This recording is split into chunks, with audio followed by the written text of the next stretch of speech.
Okay, well, we're going to get started. Thank you, everybody, for coming. Thank you, advisory committee members. There's a sign-in sheet for advisory committee members that's floating around. Just put your initials or signature next to your name. And for members of the public, there's a sign-in sheet back there, and you can please sign in. And we have a period at 7:50 for additional public comment. Does anybody know now they want to make a comment? Couple people, 3 people? Okay, good. The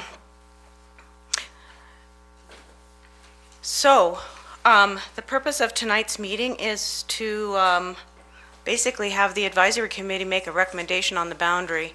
And so the first thing, though, that we wanted to do was come back to the grandfathering discussion, because that was not addressed last time around. And so we're going to start with that.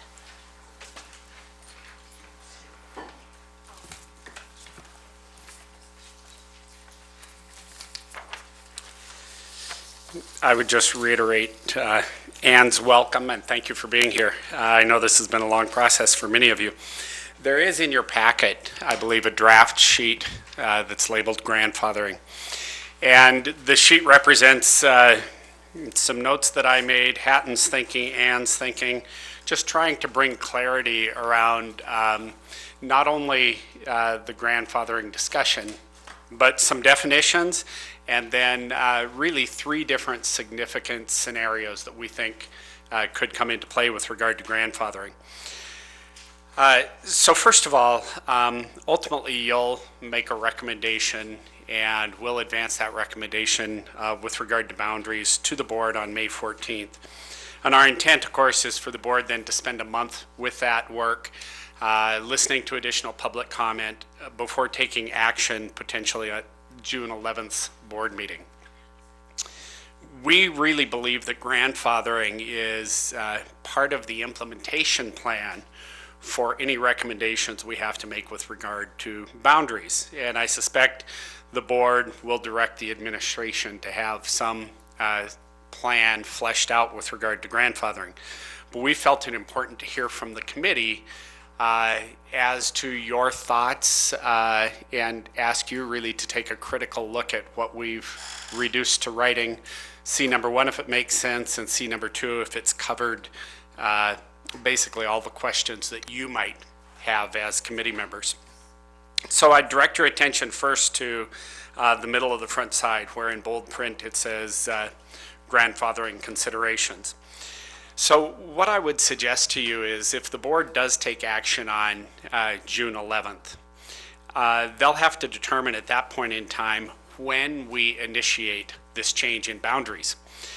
As we've described to you before, our expectation would be that anybody that's presently enrolled, and that would include those students that are enrolled for kindergarten next fall. They've been enrolled in that neighborhood school. And if they're enrolled prior to June 11th, we consider them to be students at that school. The first decision we'll ask the school board to make is, what about those people that move to the community or enroll in a school subsequent to the board making a decision in June? I would suggest that it might be natural to consider those people to be within the new boundaries, whatever those might be, and that begin our transition from that point on. However, in the middle of the page there, we'll start to identify some considerations with regard to boundaries. So number 1 says, if you're a student presently enrolled, including next year's kindergarten class, and your homeschool boundary changes as a result of board adoption of a new boundary study, our recommendation on grandfathering would be that those students be allowed to continue for the next 6 years, essentially to finish that elementary school experience in the school in which they're presently registered. So that would take us essentially to June of 2025 for next year's incoming kindergarten class.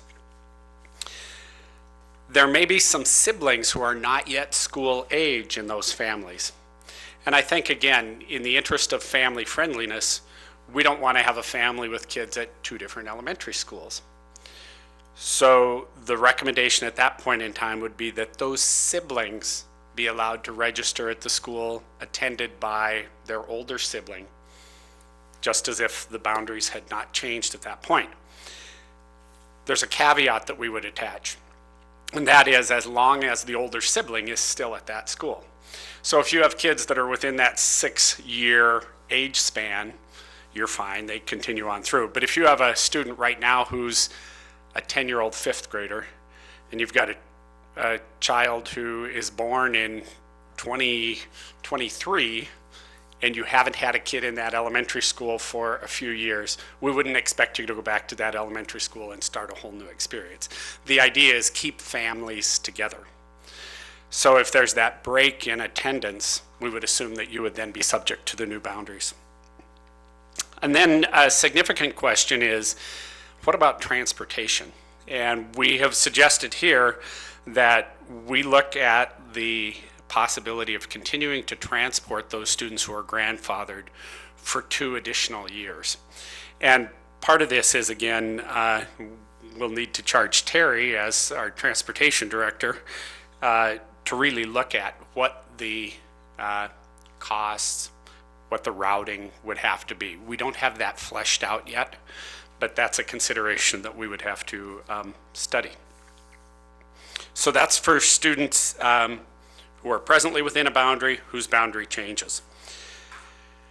We also have a number of students who are currently leveled out of their neighborhood school because there hasn't been capacity for those students within their school. So if you're leveled out of a school presently and your boundary does not change, you stay on that leveled list. When space becomes available in your neighborhood school, you still are subject to the callback, and you take those spots as they become available. So nothing changes for those students that are leveled out. If, however, you're leveled out, and the example I'll use is maybe you live out in near the upper reaches of Maloney Ranch, and that area becomes Chief Charlo area, and you're already leveled to Chief Charlo, then you're Chief Charlo student. You'll just continue at Chief Charlo, and you would come off of the Jeanette Rankin callback list. If, however, you're living out in that area, but for some reason are leveled to Lewis and Clark, you would then be moved to Chief Charlo's leveled list, and when a spot becomes available at Chief Charlo, you would be called back to Chief Charlo instead of Jeanette Rankin, because that's your new attendance area. And if you haven't attended Jeanette Rankin previously, it makes sense that you be called back to your new school. If, however, you are leveled out, you get the call back that says there's a spot available for you in your new school, but you feel your child's already been fully integrated with that class, that neighborhood, that school, and you don't want to move them, we respect that too. So you can opt to stay at that school, but you'll be removed from the callback list. It's essentially, you get the one opportunity when you get called back, but if you don't take that spot, we're going to go to the next person on the list, and then you're no longer eligible for callback to your previous school.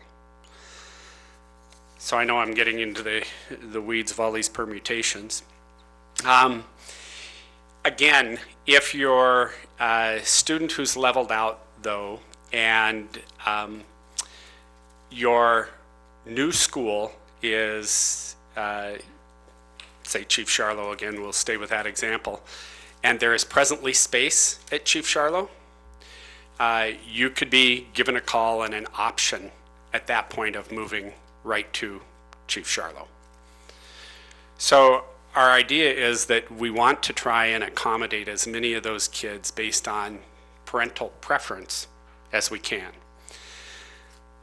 The final situation that exists is we have a number of students who are out of area voluntarily. Maybe you live in the Rattlesnake, but your daycare is the Honey Bear Bakery on Higgins Avenue across the street from Paxson. So you went to Paxson a couple of years ago, got an out of area exception, and your child's at Paxson. The change of boundary does not impact you. We don't even really need to talk about grandfathering. You're still subject to the same conditions that you were subject to when you initiated an out of area request, and that is it's voluntary, it was initiated by the parent, It's on an annual basis based on space available. But as long as there's space available, you work that out with the school, you can continue as a voluntary out-of-area student. So on the back side of your sheet, we tried to define for you the three important terms that might impact our conversation. One is leveling. What is leveling? Leveling occurs when you go to register at your neighborhood school. There's not space available in that grade level, so the district facilitates finding you a spot in a neighboring school until such a time as space opens in your school and you get called back. That's leveling. We have some students that are in center-based programs, and we've talked about this before. It's generally special education programs where we bring students with like needs together and serve them at a single site.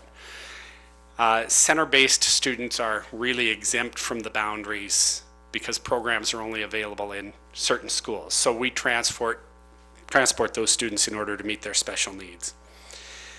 And then again, I want to be careful about the term out-of-area enrollment. It's not out of district. Our district is basically the city proper for the K-5s. What we're talking about is if you're out of your school's attendance area. You're not outside the district, but you're within our district.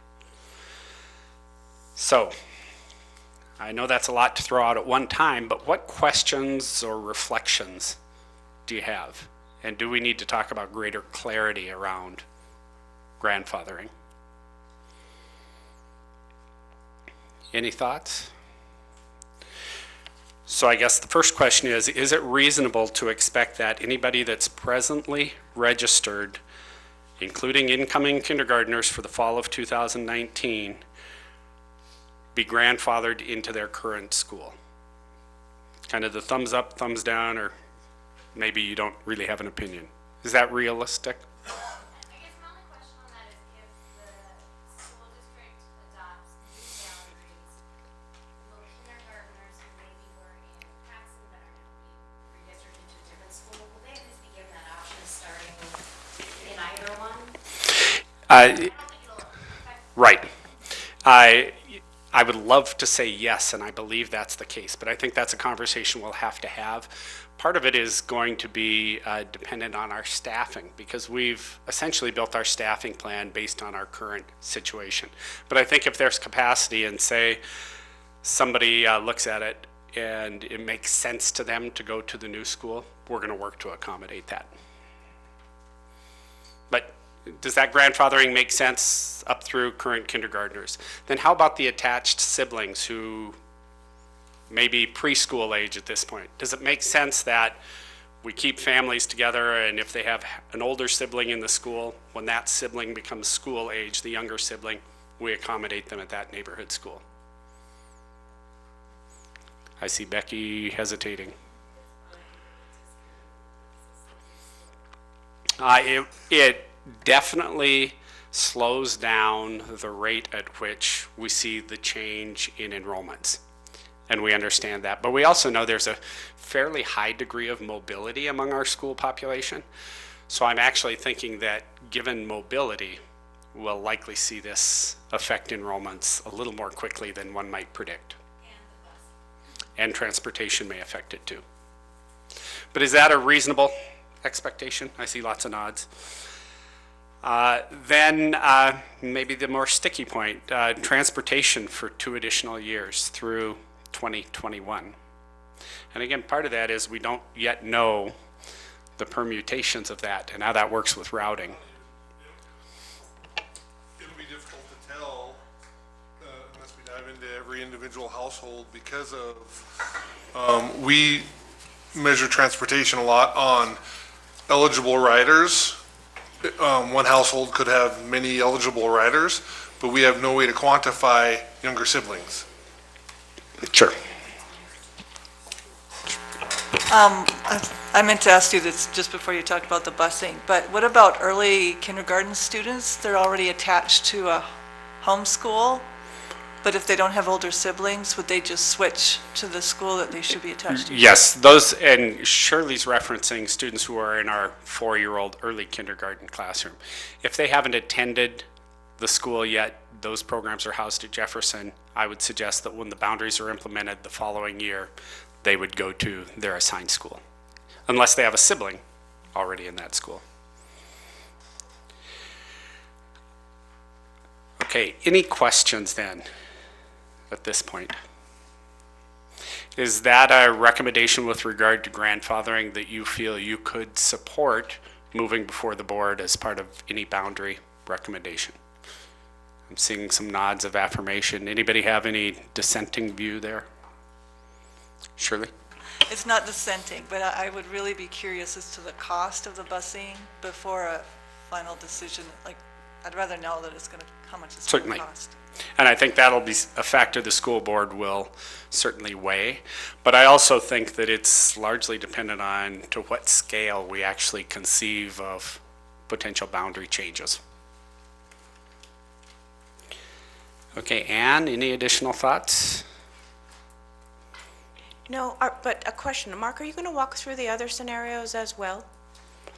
Which other scenarios? Well, the leveling, those, get a feel for those, or are you just going to focus on the?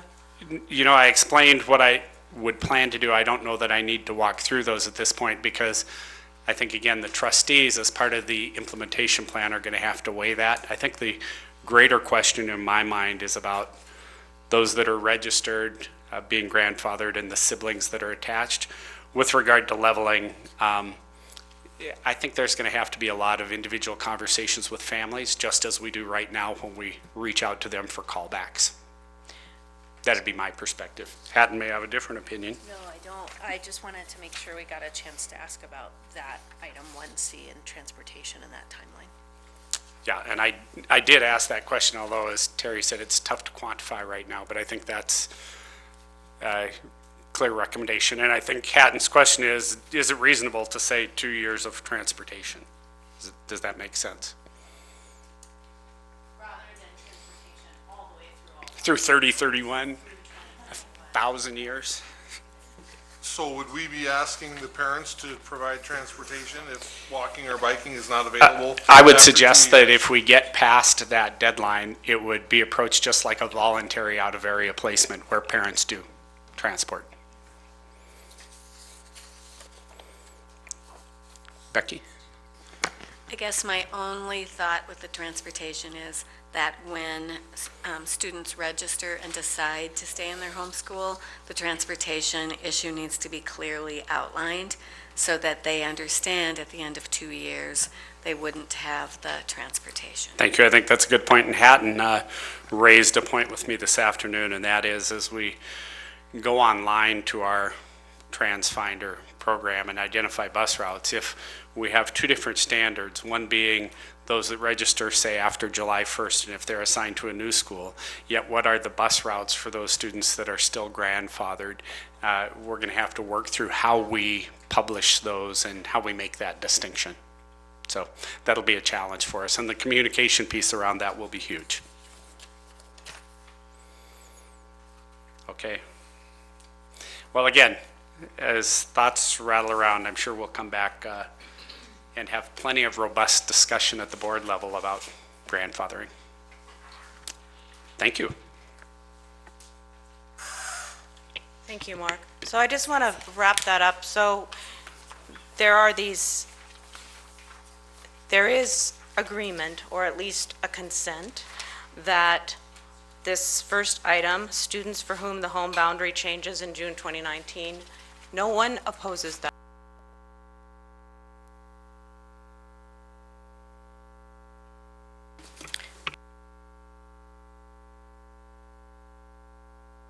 This mic on, and you're good to go.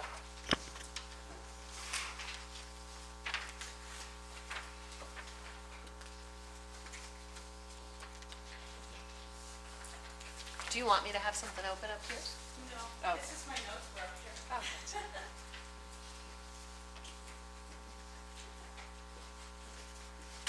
I guess I needed some exercise. Thanks for your patience. Okay.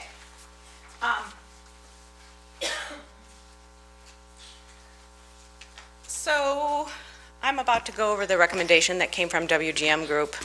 And that's in your packets, and it's on the wall back there, I believe in. So I'm going to go back there in a little bit, and I'm going to ask the advisory committee members to join me back there so I can go through those changes. But I want to talk through a little bit, sort of, well, so how did we arrive at this? So the first thing was that a recognition that if the goal is to get a more balanced student enrollment among the 9 schools and to stay within the target of providing adequate capacity for the future too, so that you don't have to do this again in the next 10 years, that target range is roughly 350 to 450 in terms of enrollment at each school. And when you do, and so that was kind of a basic premise. That's the main intent. But then focusing on the schools that are clearly over capacity. So those are Jeanette Rankin, and then next on the list is Lewis and Clark. So Lewis and Clark had, I think, about 518 in the fall, and the school's capacity is 500. Each school has a capacity of 500. Jeanette Rankin had more like 580. Total in-boundary students. So obviously the magnitude of that overcapacity is much greater for Jeanette Rankin. Still, we need to consider both, because the schools, the way that it's set up is to keep that student-teacher balance in each grade. You have to keep it to the 500. So the other thing that we did was, like the advisory committee, assume that the forecasted projections from McKibben are basically correct, at least certainly for the next 5 years, and with some less degree of certainty for the full-on 10 years. The next thing that we did was look at the bike walk parameters, because bike walk has come up so many times.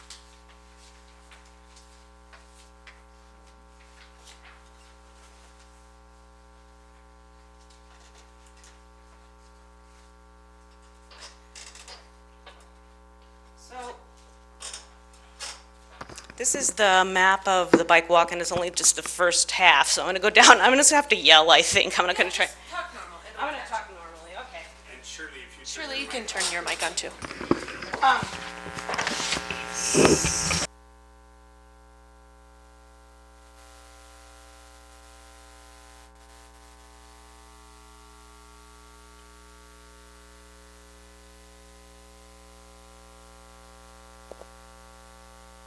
So we kind of took that into consideration too as we were looking at these, because there's a lot of overlapping areas all along in here, and to some extent also here with Charlo, Jeanette Rankin as well.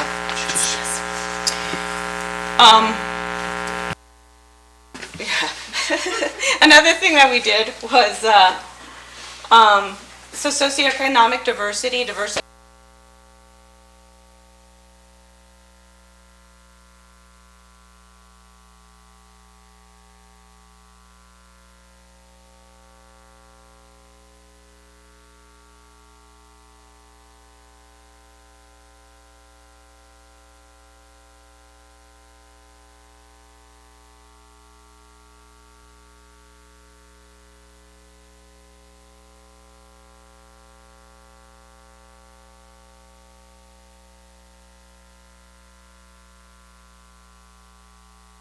About bike walk, but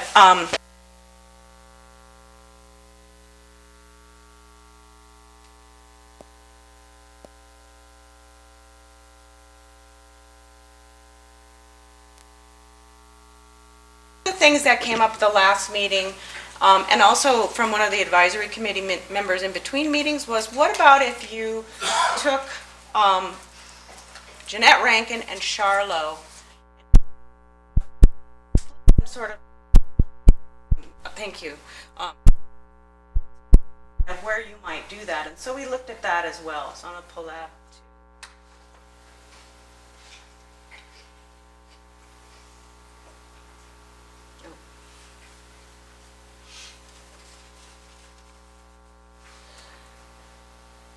And so this area 21, is, basically follows that. We had to make some kind of changes because we had to follow parcel boundaries or some kind of, but essentially what that does, it creates a huge number of students that would be leaving from Jeanette Rankin. Those numbers up there that you see are 176 basically as of last fall. And then in a 5-year period, it would jump to 235 because this is an area that's projected to grow.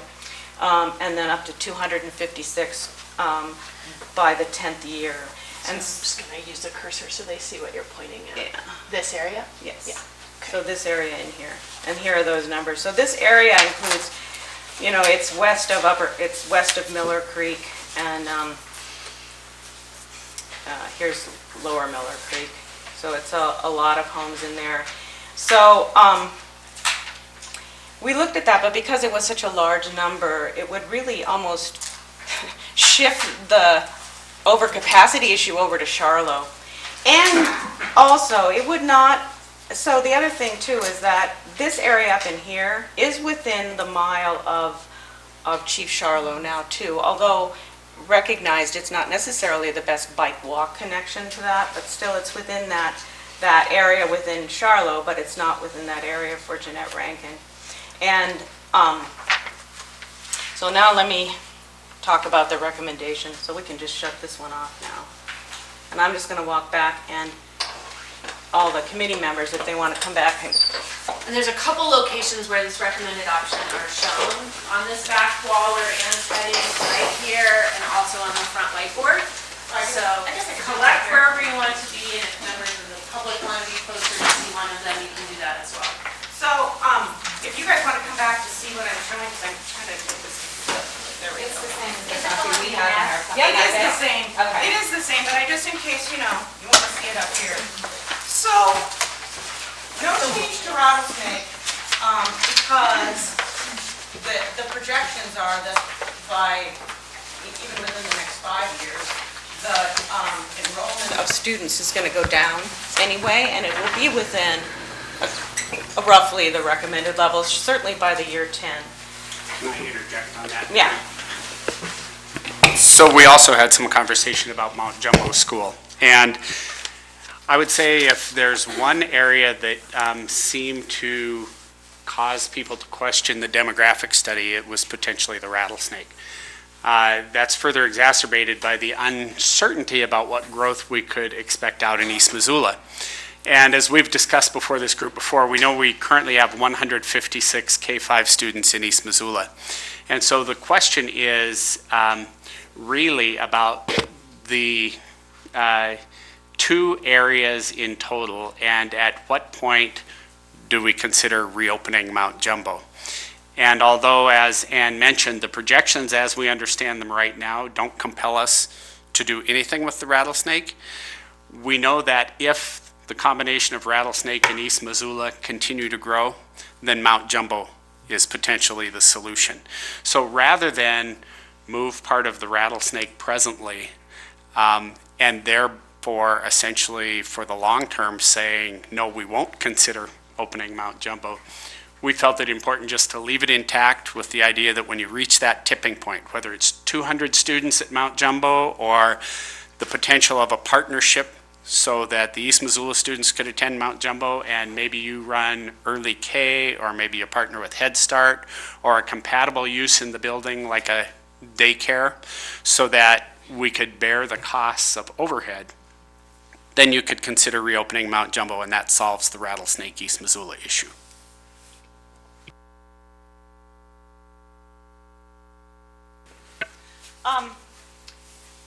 No change to Lowell either, because the only change, well, there were a couple changes proposed. So the ones that Mark just talked about was one. This is another area that's projected to grow. It's still on the lower end of things compared to some of the other schools. One of the other proposals was that among the many 17 options that looked at was to take this area here and have that go over to Lowell. That was a bike walk recommendation from the city's bike walk coordinator. But, that's enough of a physical boundary that it was just WGM, in our opinion, it just didn't seem make sense to recommend that to move forward. On the other hand, it did make sense to keep what was originally option area, change option area number 2, and also to expand its sum. And the rationale for that was a couple of things. Even though Russell is, there's not a great crossing point now, that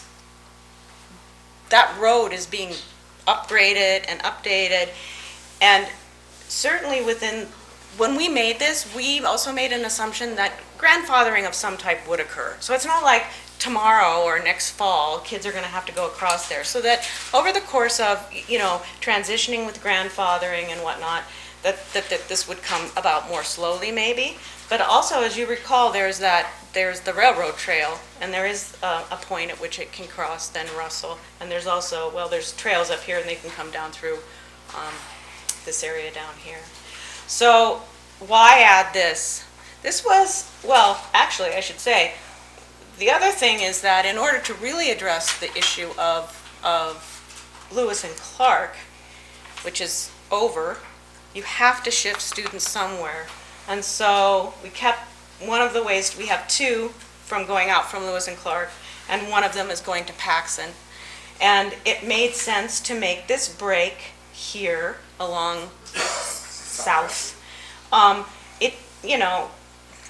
When you start to create too many odd lines in a boundary, it starts to feel odd. People can't understand. You got to keep looking at a map. So just as a land use planner and a mapper, this made sense. It also makes sense because this area is predominantly within the 1/4 to 1 mile area of Paxson as well. And there's some continuity of context of neighborhoods as well. And that case was made for this as well. This is all one neighborhood. These are the diagonal streets, and this is a little bit different. But it was, yes, let's bring over a little bit more to offset this addition to Paxson, but also to recognize, and Mark's going to have to help me out on this one a little bit, also to recognize that when Paxson was the new school, when was that? 1990-ish. Yeah, so then the boundaries they got shifted a little bit, and Franklin became the smallest district school boundary that you have. And so this will kind of even things out for the future. Then you'll have a little bit better balance between the size of the schools. And if one of the criteria is to have schools that have diverse neighborhoods, this is another way to go about getting that as well. So that's the rationale for that. This was one that just seemed like an obvious flow in, and that was all in the analysis packet. I'm not going to talk about that much. It's about 15 students, so it in of itself was not enough of a shift to go from Lewis and Clark to offset their continued growth or projected growth. And down in this last change, this was in Russell's boundary, and this was a recommendation that was made by a person here at the advisory committee, not the entire, it was something you didn't discuss, but we put it out there, and it made a lot of sense because this area is not yet developed, and it's literally right across the street from Chief Charlo, and so therefore within walking distance. Right now there's about 4 students in there as of last fall. So what about Jeanette Rankin? So Jeanette Rankin, 8 and 9 were part of map 1. And again, we're assuming that grandfathering will occur of some type. And then, but that wasn't enough. It's still, and then we added this. This used to be option 10. It was about that big. It was down here. It had about 2 students last fall. It was projected to grow. But in order to get enough to actually balance out Jeanette Rankin over the full 10-year period, then we drew in this extra bit from the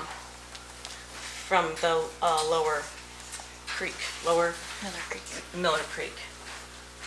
So in the end, when you look at the data or the statistics that we gave out, generally these are within that 350 to 450 category, particularly the ones that you wanted to get down, they get down by the 5th or 10th year. So that's why we recommended it the way that we did.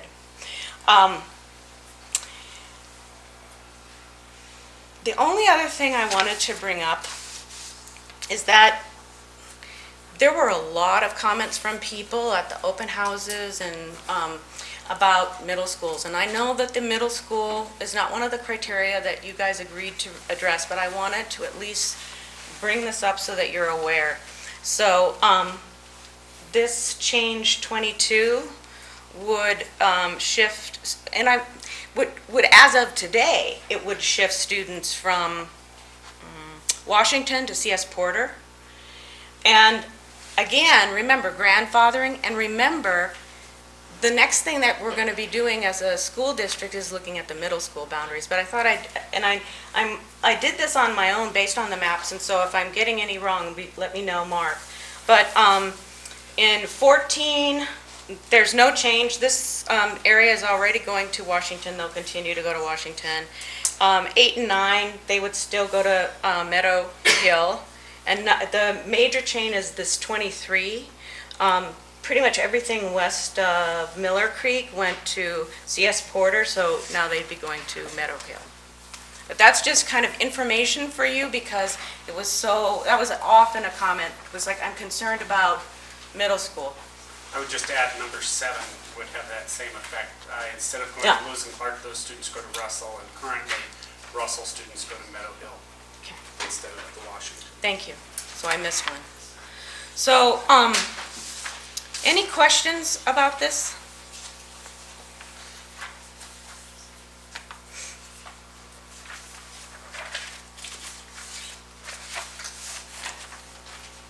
And Yeah. we can have a chance to break out in groups and discuss these changes? Absolutely. Okay. Oh, we're not, oh, yeah, no, absolutely. In fact, surprise, I'm done talking. And so there's just one, so we have some exercises for the groups to do, but we'd like you guys to come back to your groups, however they are. And so here's what we're thinking. So there is oh, it's not up yet. Oh, Sherry, I have a question. yeah. And were we going to discuss this map 6 also? No. Yeah, so map 6 is what was showed to you on the screen with the options, the different options for the Jeanette Rankin area. We were gonna focus your discussion on the recommended option, Okay. but we put it in your packet so you could at least understand what you were seeing on the screen. Okay. What do you want up on the wall, right? No, I see it up here. Okay. So you guys have dots. They were at each microphone, kind of, so there's these dots. And up here are the framework for selecting boundaries, so I'm going to read them off, so you can kind of know.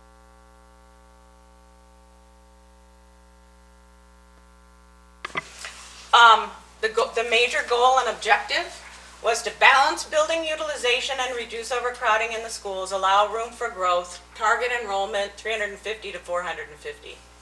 And then there's additional guiding principles and additional criteria that we've all gone over here with the advisory committee that you guys reviewed and approved. So, but these are summarized because there's some overlap between them. So, number 1, schools are geographically dispersed to maintain flexibility regarding changes in enrollment over time. Number 2, schools should be located in areas with diversified housing options. 3, support biking and walking. 4, maintain neighborhood schools. 5, minimize busing time. 6, socioeconomic equity. Is there anything that I summarized too much for your own personal comfort level, advisory committee members, based off the framework for decision making? Okay. So now what I would ask you each to do is consider this. This, before you actually have your discussion, just go through this, we'll come back. But 5 minutes and take your dots, and a red dot means, well, a green dot means, I think it met this recommended option, met the criteria well in this particular check mark box. And Yellow could mean, it's okay, either way. And red means, no, it didn't really meet the criteria. And so if you, So green meets the criteria? green meets criteria, I probably said the wrong thing. Green means criteria, yellow means, okay, either way. And red means, no, it didn't meet the criteria. So what I'd like you to do is take one of these sheets of dots and go ahead and put your dot next to how you think this recommended option meets those criteria.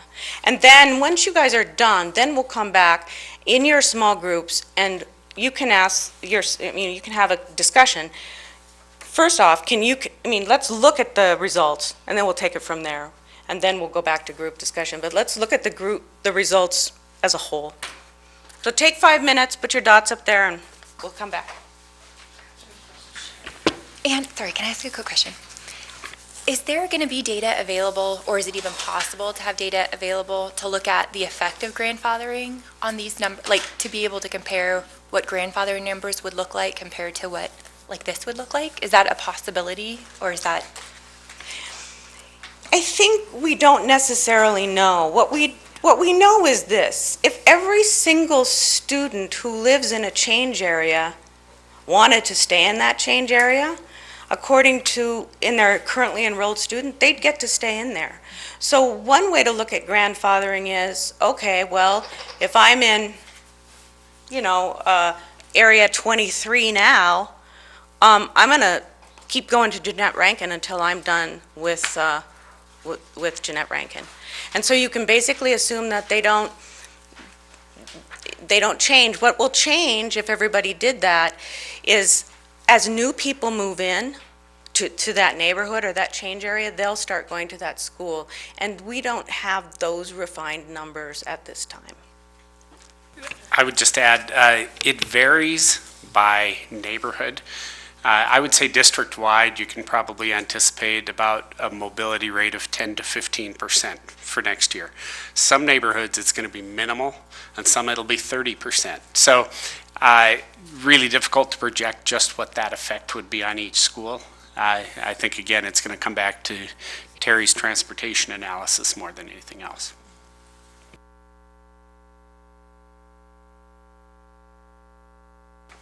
Proceed with your dots if you like. Any other questions? So any map? You want to put them up here against these criteria. Put your dots up on the criteria.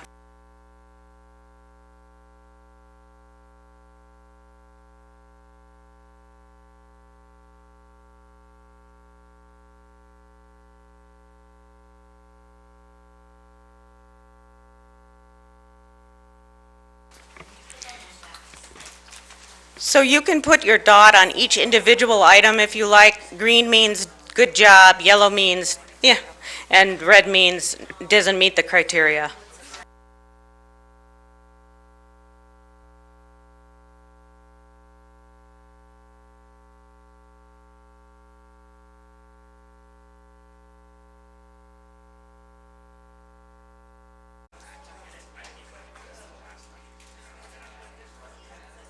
Okay, could everybody please return to their seats? So, or at least,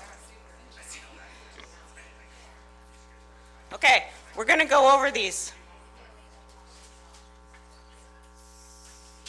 So, balance the building utilization, got 1, 2, 3, 4, 5 green dots, 1, 2, 3, 4 yellow dots, and 1, 2, 3, 4 red dots. Do you mind kind of tallying these on the board Sorry, over there? you might just have to say them again for me.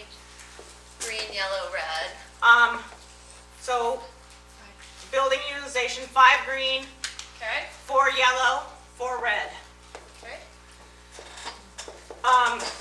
First one is schools are geographically dispersed to maintain flexibility.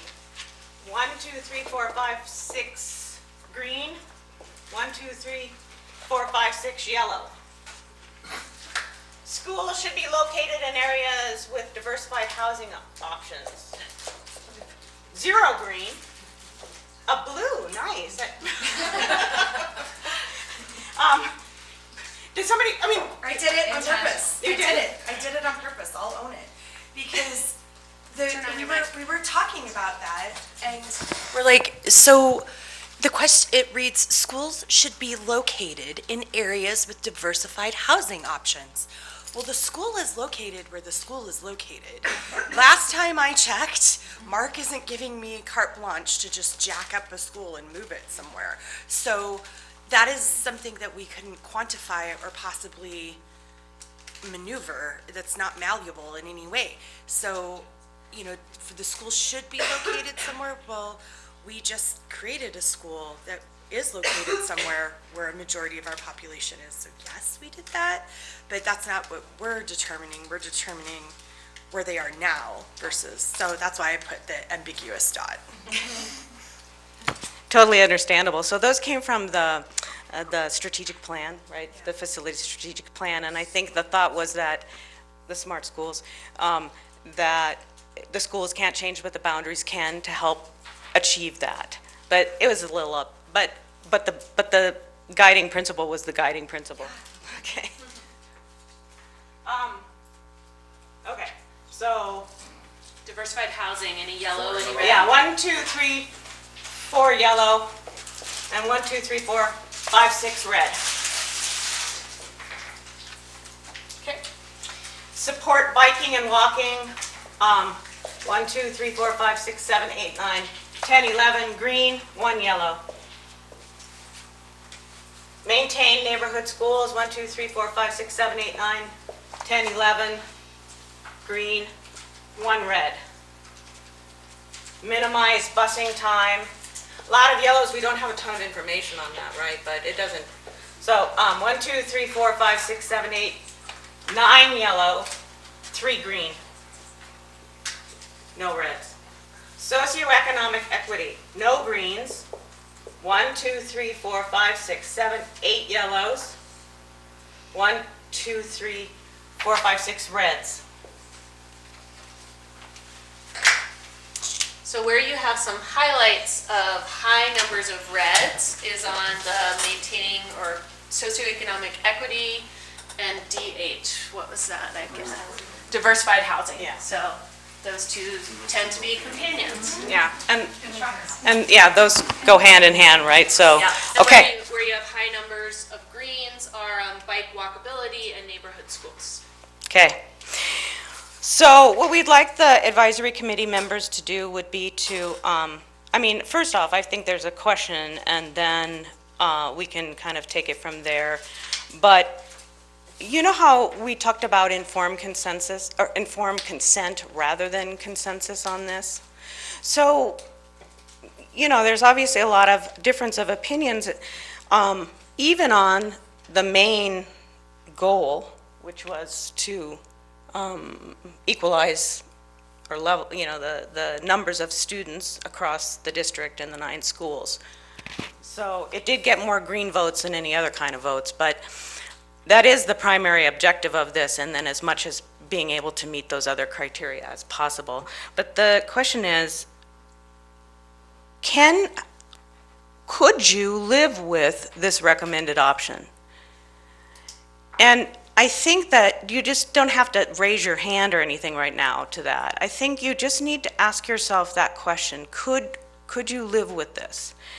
And then in your table discussion, talk about that. Could we live with it? And then and move it forward as essentially your recommendation. If you can't, if there's someone at the table or more than one who says, no, I don't think we can, and that person needs to be able to explain why, why, and then what would be the option. Especially every time you do something, you'll need to consider how it affects the numbers at the school.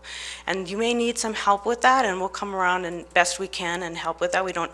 If you're starting off with new areas, then we won't have those data. But, and then as a group,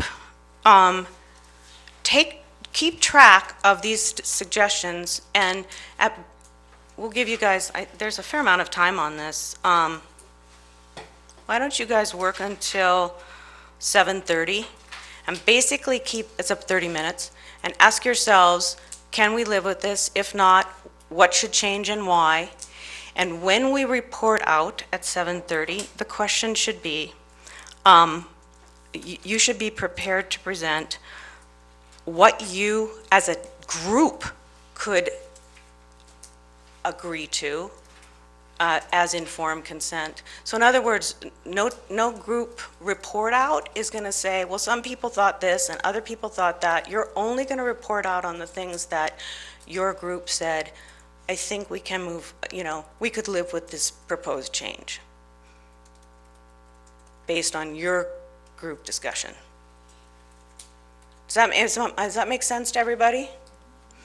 So you can plan on reporting out at 7:30, and then what we'll do then is have some discussion as a group. You'll report out.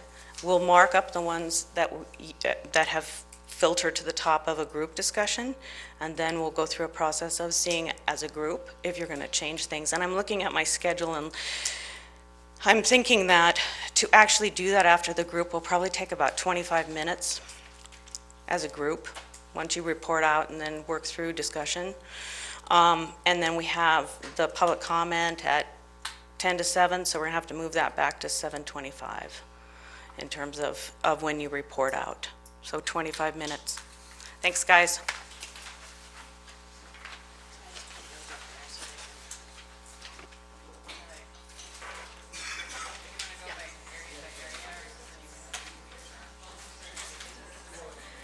And there are still refreshments over here.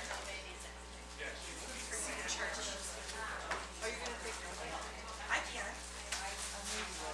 I can.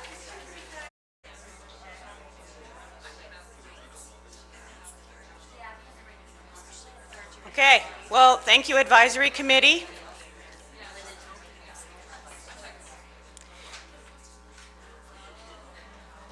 So we're looking to hear from each group as to what they came up with.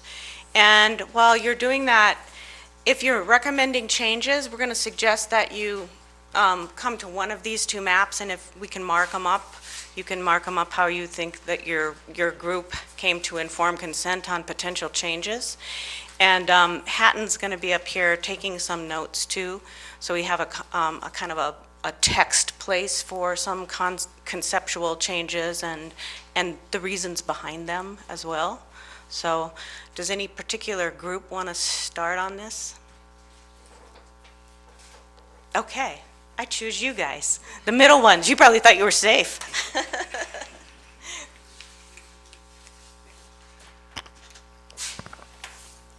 Well, to answer the first question, we all decided that we could get behind this. Nobody was going to stand up in major objection. But we did note that our principal goal here, or our objective, was to get the schools in the 350 to 450 range, and we mostly failed that. In that, I mean, if you take Hawthorne out, because there was never really any changes for Hawthorne. Well, really, there's only 3 schools in the 5 or the 10 year that are going to get into that range. So we're like 3 for 8, which is kind of a bad scorecard. The place where we talked about maybe the biggest rub being is with the Franklin School, and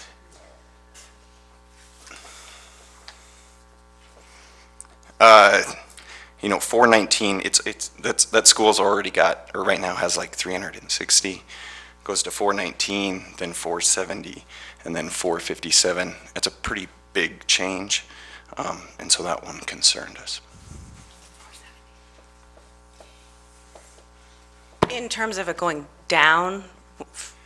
Maybe just growing too fast, and certainly getting outside of that range that we were shooting for on the 5 to 10. Becomes the second fullest school in 5 years potentially. I guess we also had some concern that school would need maybe some additional support given that population, that taking that school to 470 could be a lot. Okay, anything else from this group? Yeah, we just wanted to add that the reason I think the grandfathering in is the key to all of this, that people may not like the boundaries, but because they have the opportunity to have their kids continue to go there, I think that's just a huge selling point of the whole thing.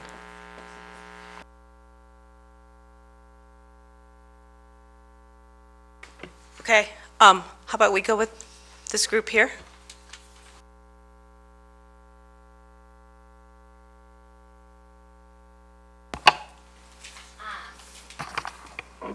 With respect to the first question on can you live with this recommended option, I know for myself in particular, it was a hard no. The area identified in 22 has not been brought open to the public for comment. We haven't had any feedback, and that map iteration hasn't been seen by anyone. And so without having the thoughts of students, we've got 93 students currently living in that zone. Without having any of their thoughts, I don't think that, especially for me, and I think the group kind of agreed that we wouldn't be able to get behind the recommendation as it sits today. That said, the options for moving forward on that impediment were, of course, having feedback from the public through our next open house and putting the map up and taking a minute to consider that feedback.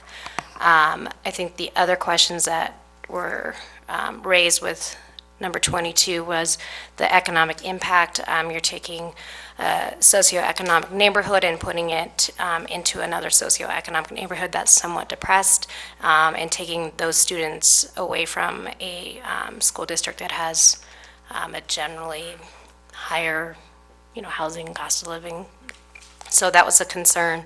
One option was potentially bringing in the student housing to Paxson to help kind of meet that goal. We also had concerns with changes 8 and 9. 8 had some issues with continuity of school, kiddos walking across 39th. We didn't know that that really encouraged a safe route to school.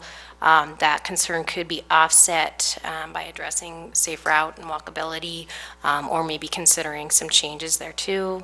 And then number 9, do you want to talk about number 9? Yeah, you do. Can talk about that later too. No, I'm going to turn the mic over. Okay. I guess for this neighborhood, it's been hard because I've been involved for several years because I have been concerned about the future of Cold Springs. And when I first got involved, like 2.5 years ago, I was told there wasn't a compelling reason to change the boundaries at that time. And in the last 2 weeks, I was, told via email that the boundaries were always going to need to be adjusted. So I can speak for myself and my neighborhood that, well, it's not surprising, feel slightly misled. I think it's a lot of change for our neighborhood because now not only is there the change from Jeanette Rankin to Chief Charlo, but then also split to Russell as well. So that area has been divided up. It's been diced for sure.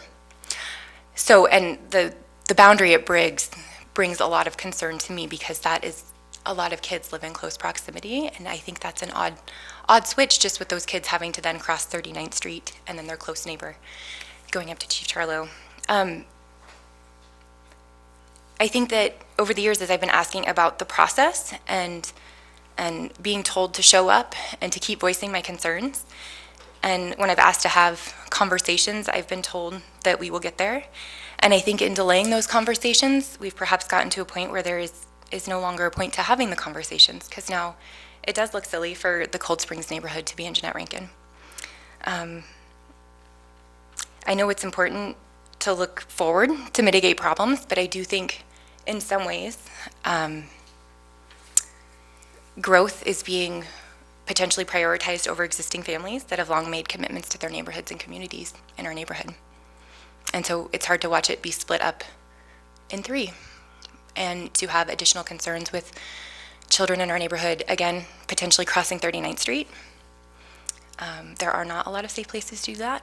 And then children being now bused up and down steep roads that are potentially icy is a concern.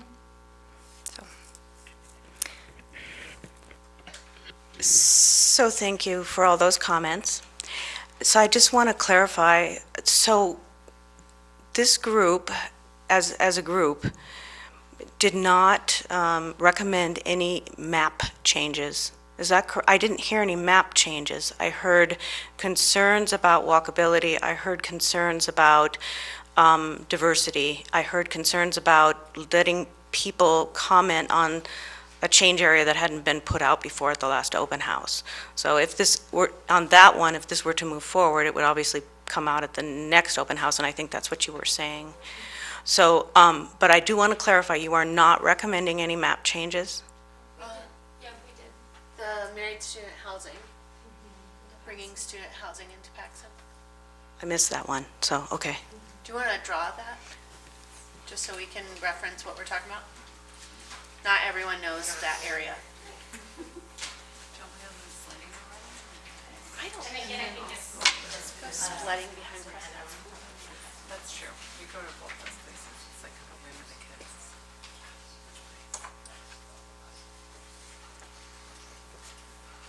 kids. And to clarify, that's an additional, that's not a changing out one area or another, it's saying, let's include that. Okay. Okay, last group, oh, just before, done?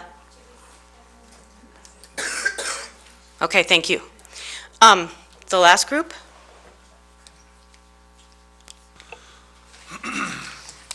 So, in answer to the first question, our consensus was, for the most part, we could live with the recommended option. We did have a couple of things we would like, I don't know personally what the protocol is, but an area that was brought up evidently in a different group regarding rattlesnake is the area south of the highway along the river, where Montana or Missoula College is, all the way through to the underpass on the highway. Because rattlesnake is projected to still be so close to capacity, even 10 years out. There's a small area if you include that area south of the highway.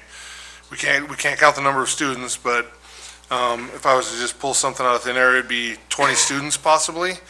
That would relieve some pressure on rattlesnake and bolster the population of Lowell, because one of the things we're concerned with is personally I was, and we talked about it briefly, the development capacity of the area that was a future development area within the Lowell boundary. We can't see what that's truly going to look like. So when you look at Lowell's numbers, and to address the first group's concern about we didn't really reach the number one goal, that area, we think that might be an option. It would, from my perspective, there would be some transportation concerns, but we wanted to bring that up as relieve some pressure off for rattlesnake, and try to bolster Lowell just a little more. It doesn't accomplish anything with walking distance and stuff like that, but they don't have that anyway, even if they go to rattlesnake. So the other thing it does is it takes some of the pressure off of the need to open Mountain Jumbo someday, because those students are also not within walking distance of rattlesnake, and so they will be also taking that same route regardless, unless Mountain Jumbo opens. And one of our concerns was the expression of the potential need to open Mountain Jumbo someday is, when we still have capacity at the other schools, is concerning. Did I leave anything out? Just that if we don't consider adding those potentially 20 students in that area along the river south of the interstate, we would hope that the board and the district would create a plan to address the potential overcrowding at Rattlesnake that will continue without necessarily forcing the opening of Mount Jumbo, especially when you look at the numbers, we're projected to be over 500 the first, in the beginning, and we currently have over 30 students leveled out of Rattlesnake, and we don't know the impact of grandfathering on Rattlesnake as well.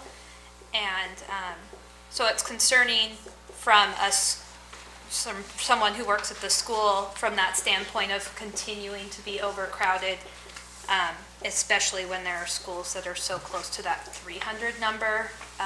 It's a lot of pressure to put on the resources of one building and the staff of one building.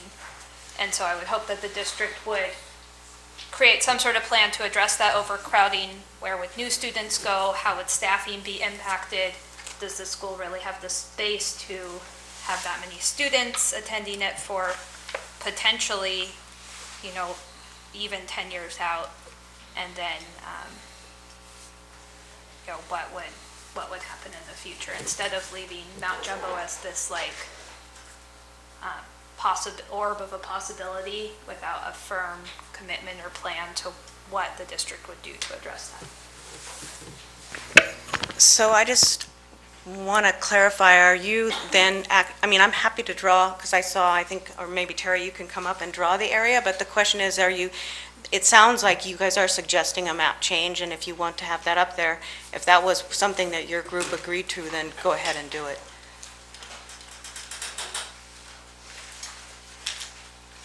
And any other changes then from this last group? Okay, thanks.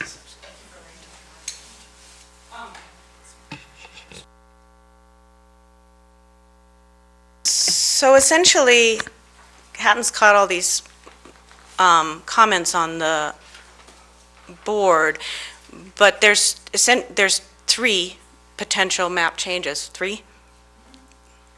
Or just Two. two changes, and then the request that area number 22 go to receive more public feedback before it be considered part of the final option. Yep. So let's pursue that one a little bit more. So there's an open house next week, but so this committee is saying we can live with 22 as long as it's clear to the, we can't live with 22. Well, I mean, if you want public comment, we need to put it on the map for the open house. And what I'm trying to do is just make sure that when we put this out for, the public and say, well, this is what the advisory committee recommended, and they recommended it with these kind of caveats and concerns. I think that's a way it can be done. I guess my concern with your statement was, if we put this out for public comment, can we live with 22? I can't live with 22 until we hear what the public has to say. And if they're supportive of that change and there's not a lot of issues, then of course, but. Perfect. So the caveat would be, we're putting this out, it's what we think we can live with, we have some concerns about it, we need to hear from the public to know what you think too, particularly for areas that weren't previously put out at the open house. And I would just say, if that were to, that section of Rattlesnake School along the highway, if that were to be included in one of the final recommendations, that should also be highlighted as something that hasn't been discussed in the past. Absolutely. So now we're going to talk about the two changes that you did, that were brought up. And the one is, there were two changes. One is the rattlesnake. Let's just start with that one. And just think about, if we were to adjust this map and include that, is that something that this advisory committee feels that they can move forward with? They could live with that as their recommendation to put forth to the public for the open house. I just have concerns that it would eliminate the potential opening of Mount Jumbo, and I know that's controversial, but I also know there's a tremendous support for opening that school in the future. So that's just my concern, that it would eliminate that possibility in the future. But I also know you can look at it the other way and say, well, it eliminates that possibility and that expense of opening another school. But I'm concerned too that that population in East Missoula will grow and that need will arise. and then that adjustment might be kind of awkward. Other thoughts? I would just say in response to that, that I understand that potential of it eliminating Mount Jumbo, but I think there's also the potential that it's such a smaller number of students that it might not impact. I don't think that it's one or the other. It might not have any impact on whether or not Mount Jumbo opens, Right. but I do think it would alleviate some of the issues that that school's facing immediately in the shorter term scope. I just wanted to ask a question for clarification, if the perception would be that it would actually provide a short-term relief considering grandfathering. Like, can we predict whether or not those students would actually make a change based on our current grandfathering procedures that are in draft form?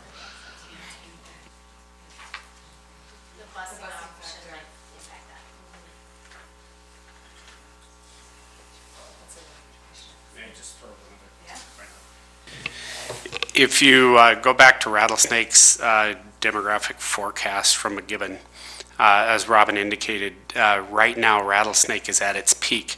There are currently 500 students that live in the Rattlesnake attendance area as it exists now. And in 2023, the forecast is that that will decrease to 462.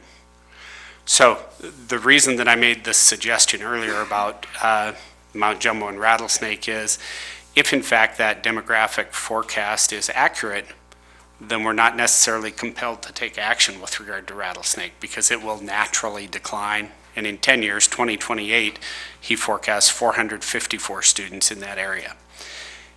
However, if East Missoula does grow, as some people are forecasting it will, or if Rattlesnake were to continue to grow, there is a safety valve there. I'm not saying that it's imminent, but again, the question is, do you see a compelling reason right now to address Rattlesnake given the demographic information that we have? That would be my question.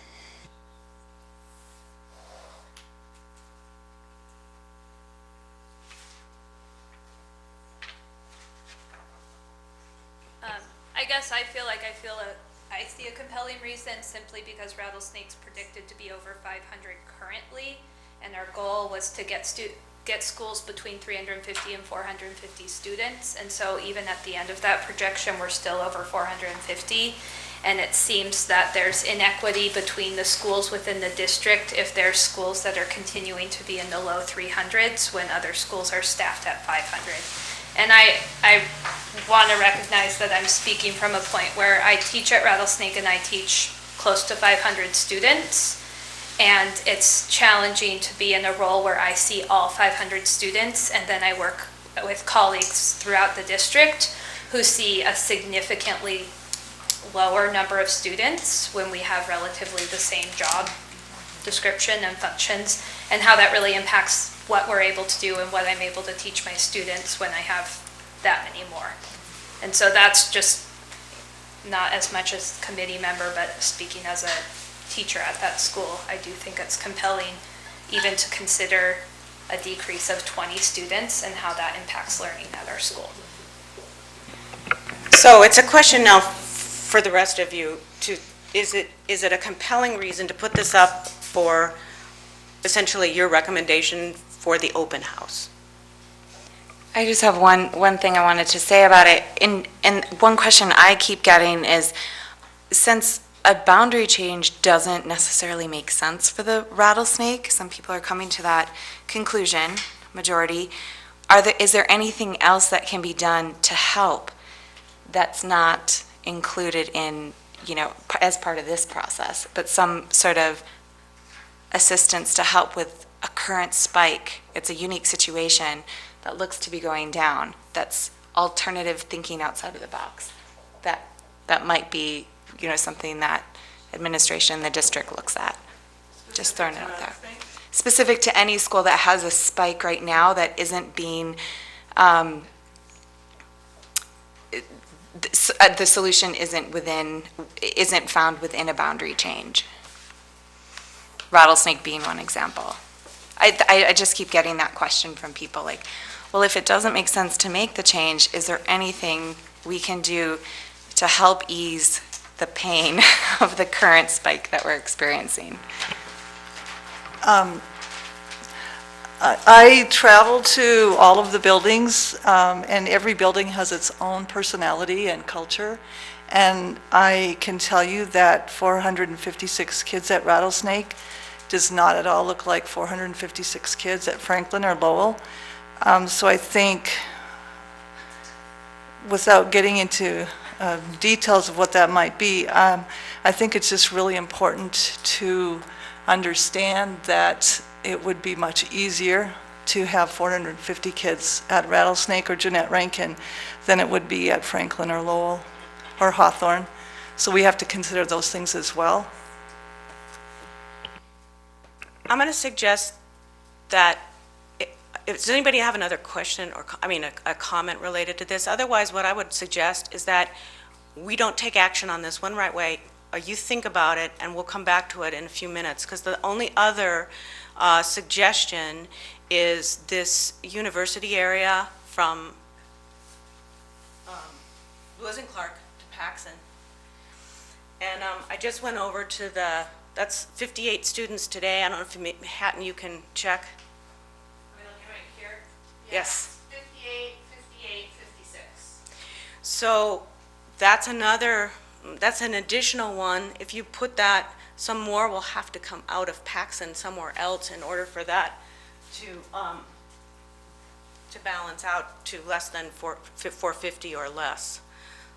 So I just want you guys to be aware of that before you take an action on that one. But I think the question is, should it be added or not, and what do you guys think? We'll talk about that one for a while, and then we'll come back to Rattlesnake.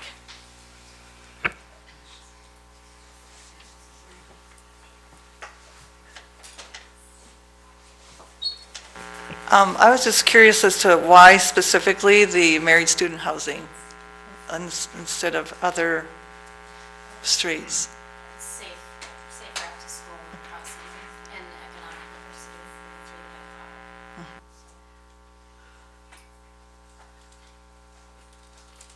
So I'm just going to ask for a show of hands on this one. How many people think it should be included? Raise your hand. 1, 2, 3. Which one? Can you clarify? I'm sorry. Should How we- many think that this area in the university should be added to Paxson? As for this recommendation? For the, yeah. Yeah. Yeah, Nick. Oh, I'm just voting. Oh, you're voting still? Nick, I got to ask you a question. I thought you were trying to balance out the numbers.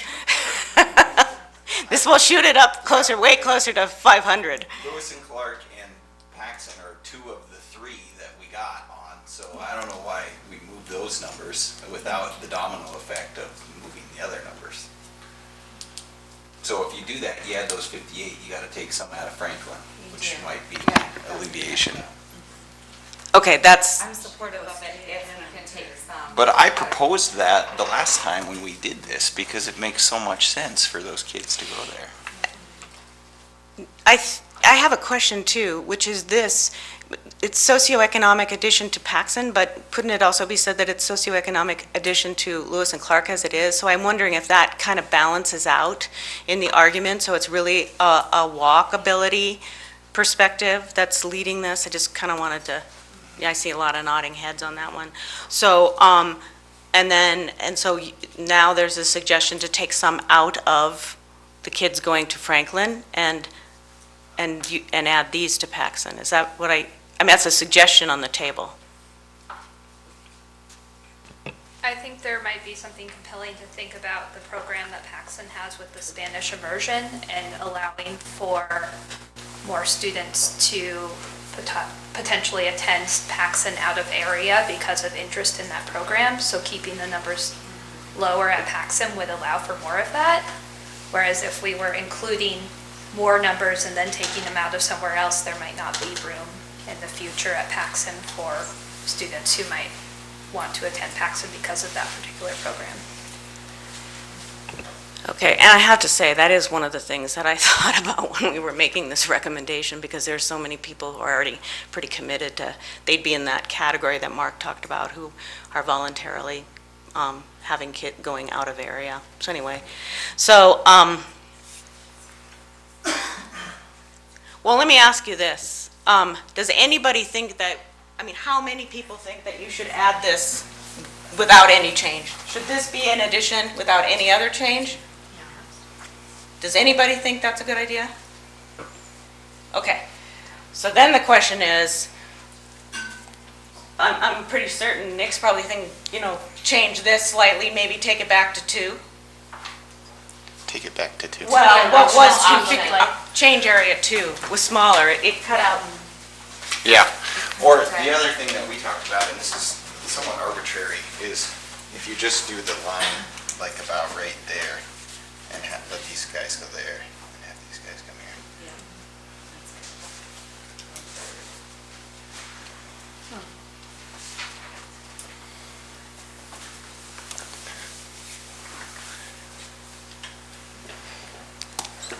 I'm eyeballing the numbers, so I'm still thinking if you keep this, put that in, put this in, you're still going to end up with more kids at Paxson.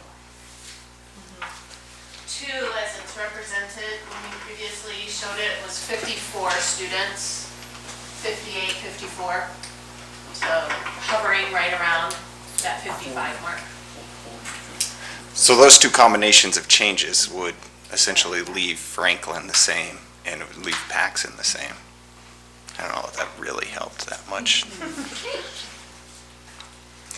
And under the scenario where students continued to, the out-of-boundary continued to, that policy of allowing kids out of boundary to come in, under McKibben's estimate, which is how he projected, Paxson is the one that would go over 500, even for a longer period, than, and sooner, I think, than Lewis and Clark. So Paxson and Lewis are kind of, I mean, when you think of it that way, they're fairly close in terms of the pressure that's being felt right now at that school. So I'm willing to consider another option, but the one thing we can't do is numbers on the fly. So I can't say, oh, and here's how many there are. So I think the question would be, are you willing to move this forward as is without this change, because you didn't agree to that, but basically keep this as is for public comment for the open house? How many, is there anyone who feels they can't do that?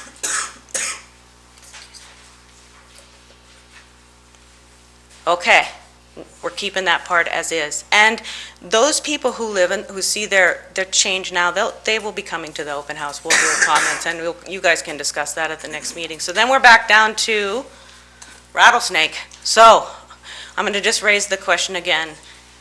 On the rattlesnake addition here, is there anyone who wants to see that move forward as an option for this? Or, wait, let me ask the same question. What? For public comment. For public comment, do you want to add that, or that's the question. Do you want to add that? Raise your hand if you want to add that for public comment for the open house. The advisory committee is recommending for public consideration. We've got 2, 3 that think that's a good idea. Did I? Sure. 4, 5, I'm okay with putting that as 6, 7. There's 17 members, 7, how many are here? 15 are present.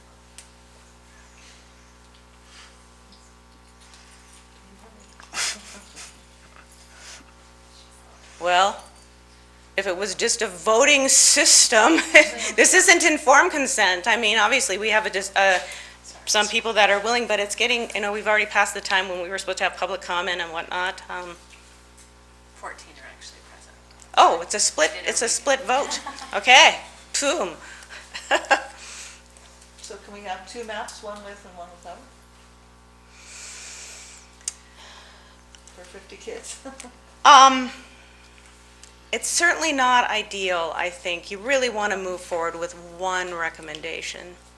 For clarification, if moving those 20 kids would mean the likelihood of Mount Jumbo, you know, what's the future of Mount Jumbo if those 20 kids or so were to be moved to Lowell?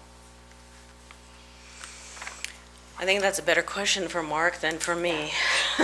Just because I know when we were talking about the lower rattlesnake, that was taking it off the table. So I'm like, what's that magic number where that would take it off the table? Because I know that's going to be just a concern and just looking ahead. I think the whole conversation about Mount Jumbo is predicated on seeing growth in the area. If we don't see growth in the area and we're just talking about managing numbers, then I think Robin's point is well taken. If, however, we see continued growth in the rattlesnake and we see the growth that some people believe will occur out at East Missoula, then I think the Mount Jumbo discussion becomes relevant. I don't know if that helps. So it doesn't necessarily take it off the table. I don't think so. It's all going to be predicated on growth. Sure. Okay, thanks for the question. Thanks for the clarification. We'll just do this one more time. And I'll still ask it the same way. How many people would like to see that portion of the rattlesnake included in the advisory committee recommendation? Just raise your hand. 1, 2, 3, 4, 5, 6, 7, 8. Boom. It's going in. Okay. Great.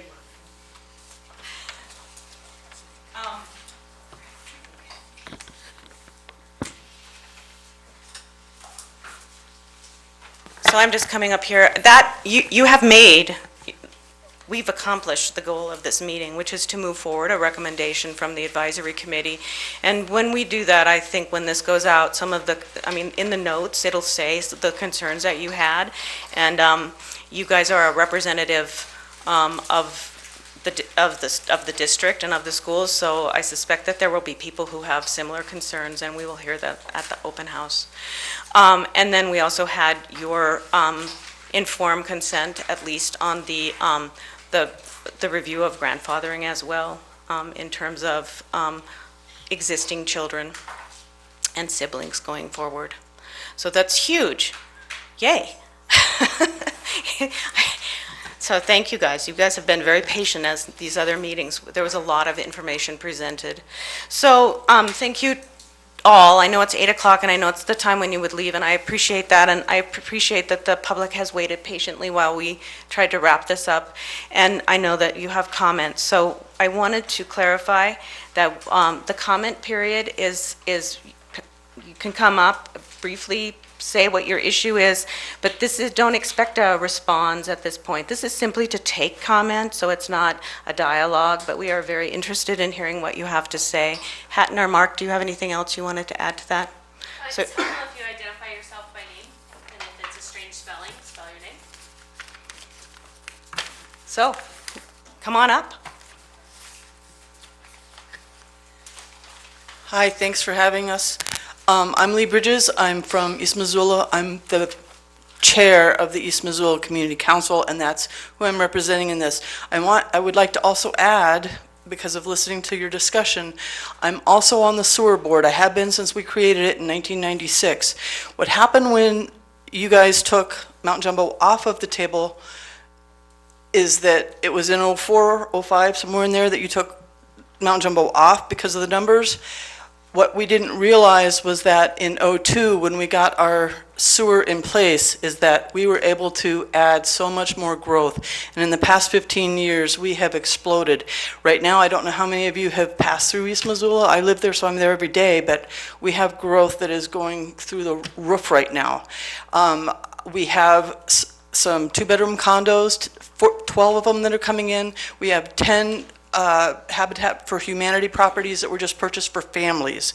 So we are expecting our numbers to grow.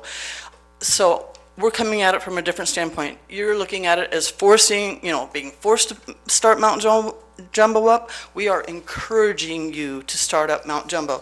It is such a cohesive hub for our community.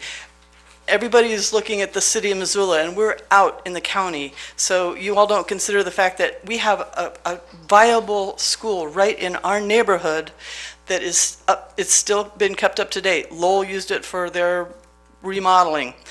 So we've had to keep it up to date. And I think we're at the tipping point right now where what we're trying to do as our community is keep Mount Jumbo in the system. And we'd like to see in the next, from here to say 3 years from now, find a creative way of pulling our school back into the system before it drops off the edge and is left to run into decay or be sold for some other purpose. And the thing about, not only is it a cohesive hub because we have a lot of newcomers, it's a transient community, but we also have a lot of old timers like me. I've been there for 35 years. Our common ground is having that elementary school there as a hub. Our school capacity, by the way, is not 500. It's about approximately 332. So when our our school seats right there now are supposedly 156, that's not including the 17 that are going to Bonner right now. So if you throw those in the mix and you add the, 20 on the Broadway side, throw those in the mix, you're getting us up around 200 kids. That's viable to start thinking some creative thinking with putting together possibly a Head Start program that could share the expenses of making our community a viable community. Our kids don't want to drive miles to go to their school when they have one in their own neighborhood that they can walk and bike to. So that's why I'm really stressing that we want our school open. And it just happened on the calendar when you guys shut us down and the sewer started and our growth started. They passed right there at the beginning. So that's why I'm trying to encourage you to consider Mount Jumbo, and it'll alleviate a lot of your population problems.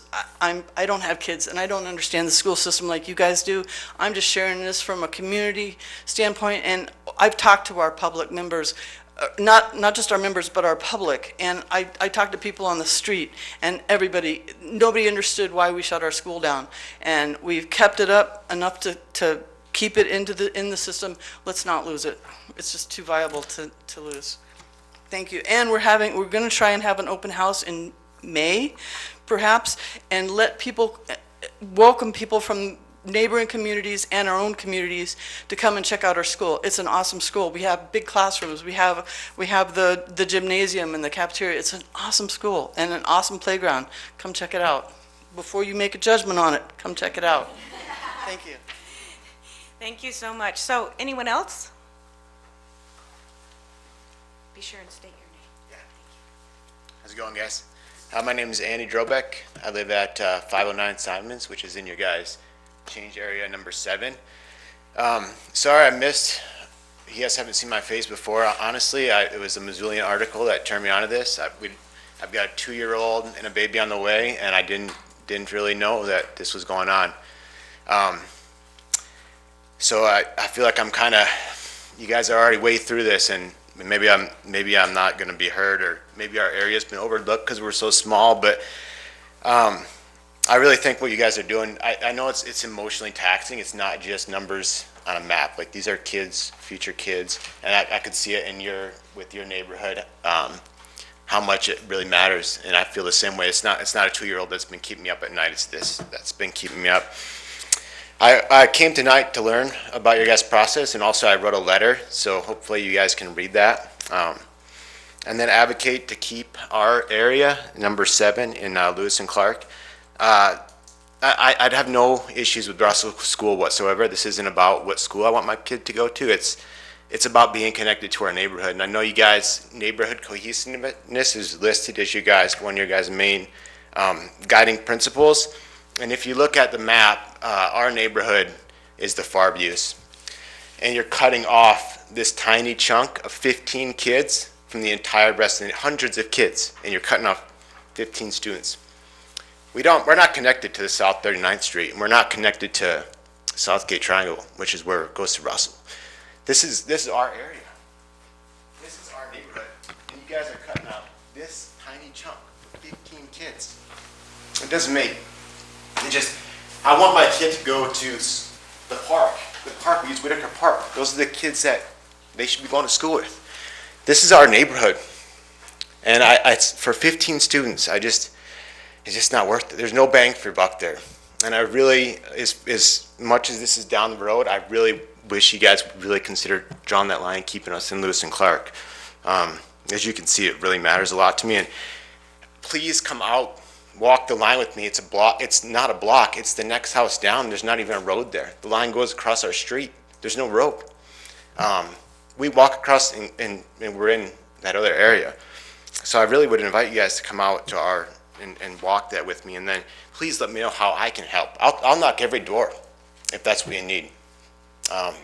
If you need every neighbor to say, because I think a lot of it, you guys think it's a convenience thing for us to just cruise down Russell Street, to work and drop our kids off, but it's all about the neighborhood. And I know you guys, I know it's a big deal to you, and it's just for the little effect. I know you want to boost Russell. I totally understand your guys' objective there. But I hope that these other, if you can just talk to me and read our letter, maybe you could understand kind of where we're coming from. So anyways, I really, like I said, I thank you guys for what you're doing. Please take our letter when I leave, and thank you. Thank you very much. And did you give the letter to someone? I have enough copies. It's in the condensed comments, I saw it, that Okay. was on the MCPS. I've got a letter here. Okay. I'll give it to everybody before I leave. Okay, thank you. I just wanted to make sure. Thank you. So anyone else?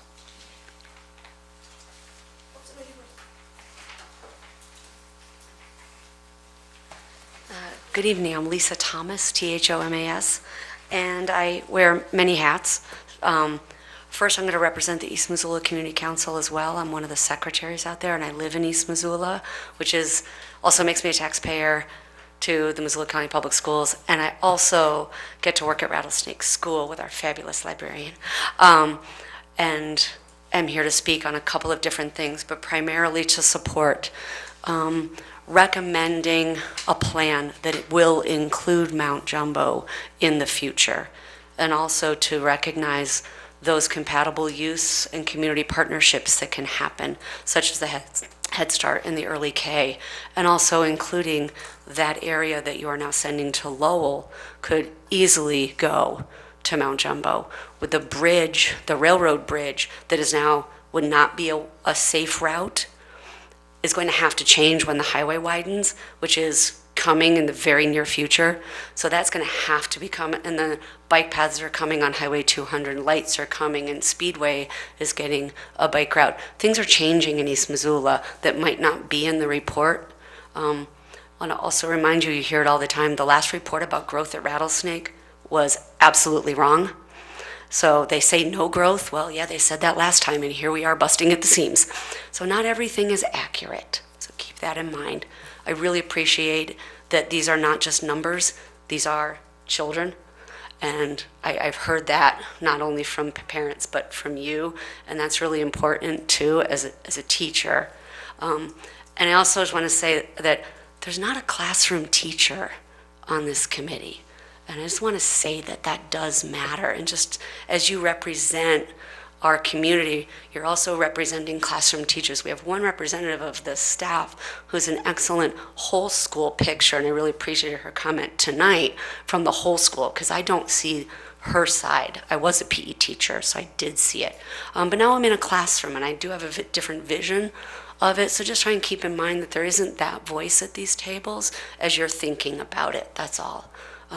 But another rah-rah for Mount Jumbo, and we would love to see it open. And thank you for all your work.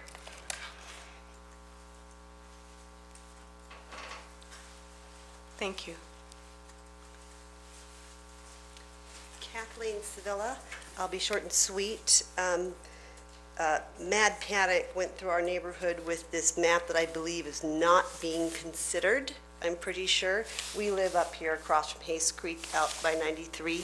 And from what I've heard tonight, this map is not being considered. We don't have to worry, so I can call everybody in the neighborhood and tell them that. Is that correct? 16.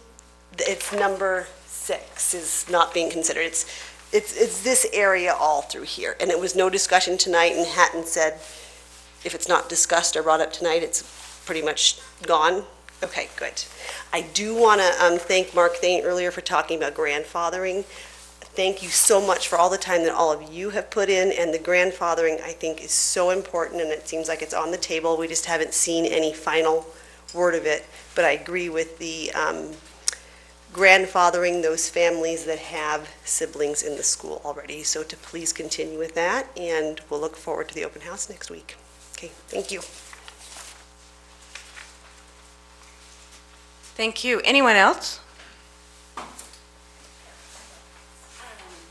Rebecca Ballantyne. So I am a Paxson parent, and I was following this at a distance to see when I was affected, and when I started to become affected, I decided that I should probably get involved because I realized that I was having a reaction to imagining my entire life shifting to a different school. Coming tonight, I see that the concern of Section 13 is no longer on the table, and I'm in a safe zone of getting to stay where I currently go to school. But I do still find myself with this Section 22 feeling like I want to advocate for people that are currently in my community and go to our school and are friends with my children and are part of my community, for lack of a better word, that I still feel uncomfortable even with this idea of like, okay, I get to be where I am with this map, and I value Hannah's opinion, or value Hannah's comment that this has not been presented, and I can imagine a whole crew of people that I was just texting like, hey guys, you better chime in because all of a sudden you're where I was, 2 weeks ago. And I also appreciated your comment about the junior high grandfathering, but I think that still raises up concern with me because this Paxson change, even with grandfathering, I can't tell how it grandfathers junior high, being that Franklin, I believe, goes to Porter. Is that correct? Currently goes to Porter, and Paxson currently goes to Washington. So it's like, it feels like that change visibly from the map. And again, I don't even know where Upper Miller Creek is. I'm so sorry. The furthest I go is Costco.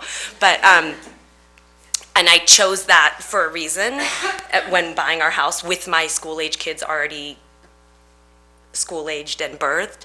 I've only lived in Missoula for 6 years, so we were very intentional with where we chose to buy our house. But looking at the map, at least in the portion that to me is more in town, Paxson is suffering the biggest neighborhood school separation or division, and that I understand that whoever is getting shifted, this gentleman over here as part of 15 kids, and I commend you guys for your work. And even now, I'm not sure I would want to be sitting where you're sitting and be on the committee, just because it feels so involved, and I appreciate what you've done, but it just feels like a really big slice of my reality and a lot of my community's reality. So that raises concern. But thank you for your time. Thank you. Anyone else?